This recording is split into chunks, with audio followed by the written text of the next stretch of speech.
નમસ્કાર મિત્રો, વિડીયોમાં તમારું સ્વાગત છે। જી હા મિત્રો, અત્યારે હાલ રેશન કાર્ડ ધારકો માટે મહત્વના સમાચાર સામે આવી રહ્યા છે। તો મિત્રો, સમાચારમાં વાત કરીએ તો ભારત સરકાર દ્વારા રેશન કાર્ડ ધારકો માટે મોટો નવો નિર્ણય લેવામાં આવ્યો છે। 1 જૂન 2025 થી અમલમાં આવેલા નવા નિયમ અંતર્ગત એપીએલ, બીપીએલ સહિતના તમામ કાર્ડ ધારકોને કુલ 8 પ્રકારના નવા લાભો મળશે।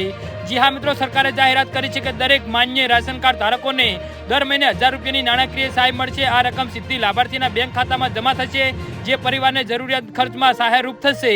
જી હા મિત્રો, અત્યારે હાલ મોટા સમાચાર સામે આવી રહ્યા છે। ચોમાસાના કારણે વિતરણમાં વિલંબ ના થાય તે હેતુથી સરકારે 3 મહિનાનું રાશન એડવાન્સમાં આપવાનું શરૂ કર્યું છે। મે 25 થી વિતરણ શરૂ કરવામાં આવ્યું છે, જેથી તાત્કાલિક પુરવઠો વિપક્ષને આવે। જી હા મિત્રો, અત્યારે હાલ મોટા સમાચાર સામે આવી રહ્યા છે। હવે રેશન કાર્ડ પર માત્ર ઘઉં ચોખા નહીં પણ કુલ 9 પ્રકારની ચીજ વસ્તુઓ મળશે। તેમાં દાળ, ખાંડ, મીઠું, ખાંડવાળી ચા પાવડર અને ઘાત તેલનો પણ સમાવેશ થાય છે, જેના કારણે નાગરિકોને સંપૂર્ણ ઘાત સુરક્ષા મળશે। જી હા મિત્રો, અત્યારે હાલ મોટા સમાચાર સામે આવી રહ્યા છે।